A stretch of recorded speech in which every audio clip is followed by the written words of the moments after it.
Bismillahirrahmanirrahim. Welcome to the refrigeration and air conditioning lab.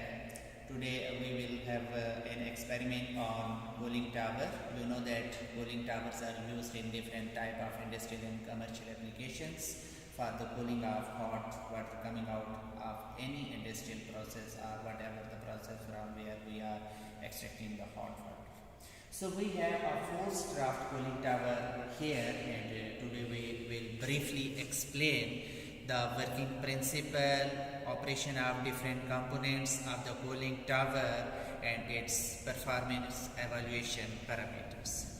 So first we will discuss what kind of different components are available in this cooling tower, and then we will briefly explain the function of each component, and then we will perform an experiment on this cooling tower. So first of all, if we see, this is the main control panel of the cooling tower, in which you can see there are different switches, LED indicators, temperature selector switch, there is a differential pressure manometer and flow meter.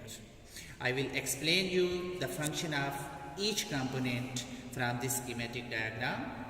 Coming towards here, this is basically a heating chamber where two heaters are installed for the heating of water. When we are dealing with real-time industrial or commercial applications, we have a hot water from any process or any application. But because this is a lab scale unit, so we use this hot chamber to heat up the water that is fed into the cooling chamber to cool down this water through the chamber of the cooling tower.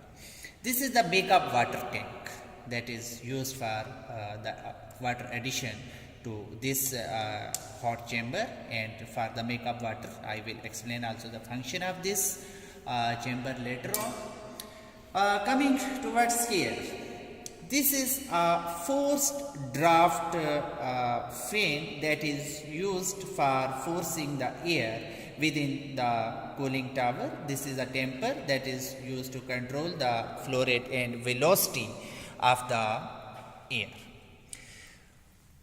This is the main body of the cooling tower through which the air is forced in upward direction, and water is coming from the top to the downward direction, and during this cross flow process there is interaction between the water and air, and during that interaction heat is transferred from water to air.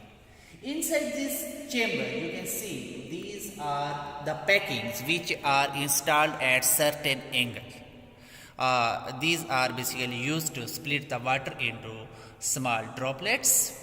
And over here, this is basically a water distribution unit, and over the water distribution unit there are three different nozzles installed which are used for the spraying of the water.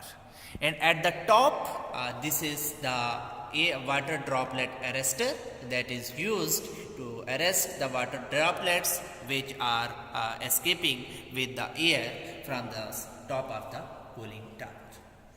Okay, over here, these are two temperature sensors installed at the inlet of the cooling tower to measure the temperature of the inlet air.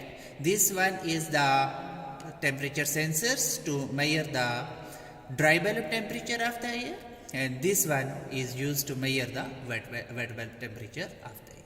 And over the top, here again, these are two temperature sensors. One sensor is used to measure the dry bulb temperature, and other is used to measure the wet bulb temperature, and both sensors are used to measure the temperature of the exit air. Over here, this is the pressure orifice. Here again, this is a pressure orifice, and this is a pressure orifice. These two pressure orifices are installed across the body of the cooling tower, and these are used to measure the pressure drop of the air across the body of the cooling tower, and these two orifices are used to measure the pressure drop across this section of the cooling tower. So over here you can see this is a red tube. This tube is coming out of from this hot chamber, and this carries the hot water, so that's why its color is red. So that hot water basically coming from this hot chamber passes over this cooling tower body and passes over over these packings, and during this passage and the air that is coming out of here, and during this interaction there is exchange of heat. Now come towards this schematic diagram, and from this schematic diagram I would explain you the function of each component of the cooling tower, the components which I show you just now, and how they work and what is the principle behind it. So let's start here. This is the water basin. Over here if you see, this is the water basin in which the water coming from the cooling tower is collected, and then it comes to the hot chamber, and then again it is heated up, and then it recirculated to the cooling tower. So from this basin the cold water comes to this hot chamber, and you can see that there are two heaters installed of 0.5 kilowatt and 1 kilowatt. These are two heaters which are installed for the heating of the water, and then that hot water is pumped through this pump and flow meter. This is a flow meter that is used to control the mass flow rate of the water, and then this through this flow meter that water is pumped through this pipe over the water distribution system, which I also show you just now in the configuration, and this water is placed over this water distribution unit, and from here this water then passes over these packings. These are the packings which you have seen just now, and while passing over these packings, the water droplets split into small droplets, and the purpose of splitting water droplets in very small tiny droplets is to increase their surface area. So the contact time and contact area of the water droplets and the air that is coming from this forced fan increases, and you know that the heat transfer rate is directly proportional to the surface area of the body. So as much as the surface area of the water droplets would be small, the contact surface area would increase and the heat transfer rate would increase.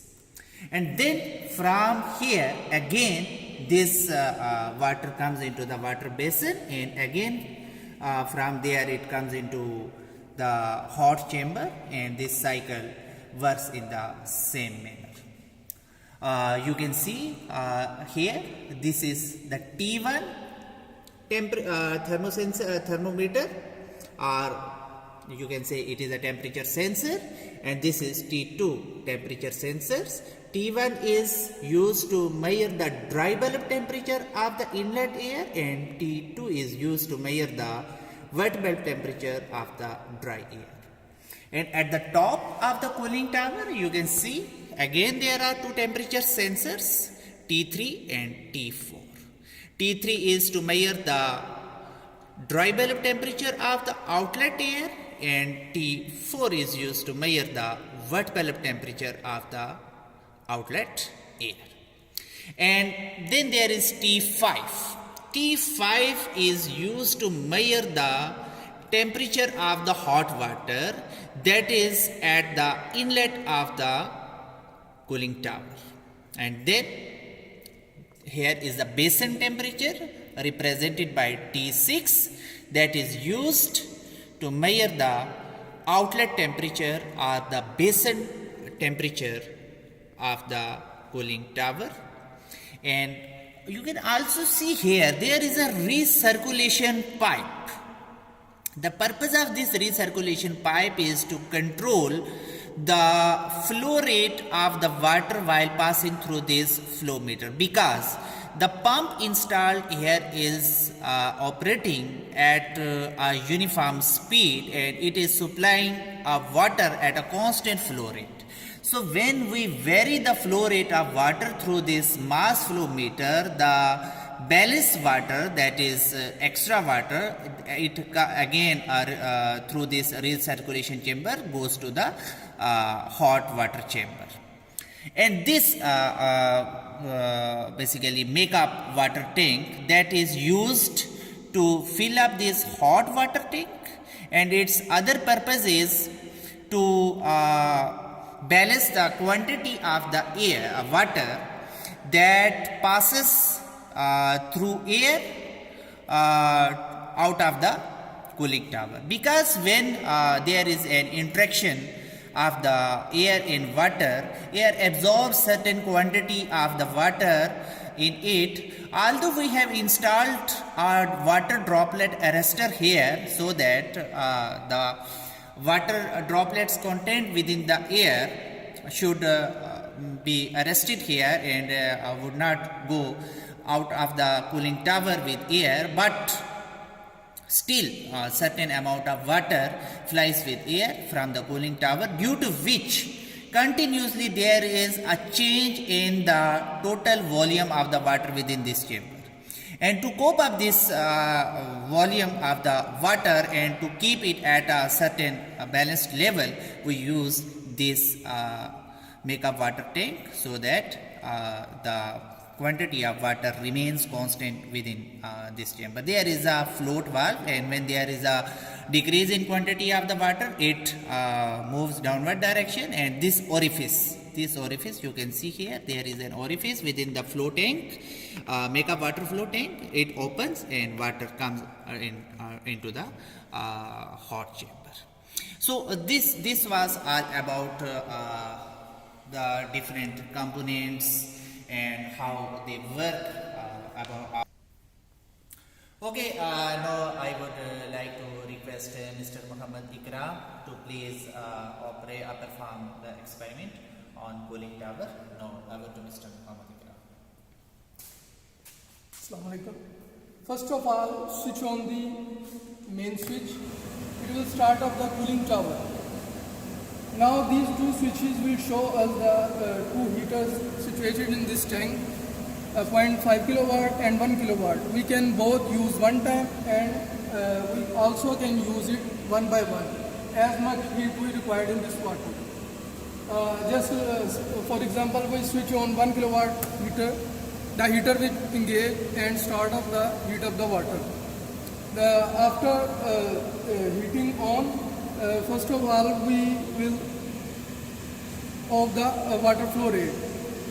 The water will be start to heat up when we ensure that the water has more much heat in this water. Then we will start flow rate of the water from this photometer. We can adjust the water flow rate on the different values. For example, we can set it on the 30 gram per second. This flow meter measures the mass flow rate of the water. 30 gram per second water flow in the cooling tower. A centrifugal pump is situated in this box that will circulate the water on the top of the cooling tower. Then the water will disperse and downward moving in the tower and to the basin. Two temperature sensors situated in the basin that will measure the temperature of the air that enters in the tower. First of all, T1 and T2. T1 will measure the air temperature in the temperature sensors are located with the numbers. We can also read these temperatures from this LED temperature sensor. The temperature selector switch will show the number that we engage. The temperature reading will show on this screen. We will note down it in the manual. This manual will help us that the data we will collect from these operators and put in this manual, and this data will help us in the calculations, as like the temperatures, water flow rate, and the pressure, air pressure. We can see these 2 points these 2 points will help us to find the pressure of the air on this inclined manometer. The inclined manometer will show us the air pressure from 0 to as like Okay, thank you Ikram for explaining the operation of the cooling tower. So now just see the manual and the readings which are recorded in this table. You can see here there is a packing installed. There are different types of packings, basically A, B, C. This is their classification, and this is a B type packing. And the packing density, according to the class, the packing density is different. So it is a constant value, and the type of packing that is installed in cooling tower, that is its value is 110. So T1, T2, these are the air inlet dry bulb temperature and wet bulb temperature. You can see here there are different temperature values that are recorded. Then T3, T4, that are air outlet dry bulb temperature and air outlet wet bulb temperature. Their values are recorded here. Then water inlet temperature T5, and in the same way water outlet temperature T6. Their values are also recorded here. Makeup water temperature, also it is as sometimes assumed that it is at ambient conditions. And the orifice differential pressure, that is mm of H2, its value is recorded here. Water flow rate, that is adjusted through the mass flow meter. And cooling load basically it is the heater load. Mean we have 2 heaters of 0.5 kilowatt and 1 kilowatt. So if we are using 1 kilowatt heater, it means the cooling load is 1 kilowatt. If we are using both heaters, it means the total cooling load is 1.5 kilowatt. And this is the makeup water quantity we measure from the makeup water tank. And this is the time interval for the water consumption from the makeup water tank. In that manner, we can measure the mass flow rate or volume flow rate of the makeup water. And this is the pressure drop across the orifice that is used by the differential pressure manometer. So these are different parameters which we calculate during the operation of the cooling tower, and by using these parameters we basically measure a relation between the air velocity and the mass flow rate, and we see what is the impact of the air velocity and the mass flow rate of water on the cooling. So this is all about cooling tower. Okay, this was all about the cooling tower experimentation setup.